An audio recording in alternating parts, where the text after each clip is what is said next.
Hola, yo soy Mai y te doy la bienvenida a mi recetario.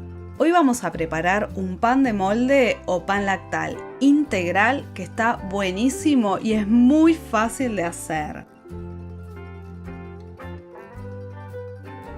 Para hacerlo vamos a necesitar 1 kilo de harina integral, 10 gramos de levadura seca o 30 gramos de levadura fresca, una cucharada de sal que es opcional y 700 mililitros de agua tibia. Y así te va a quedar un pancito increíble.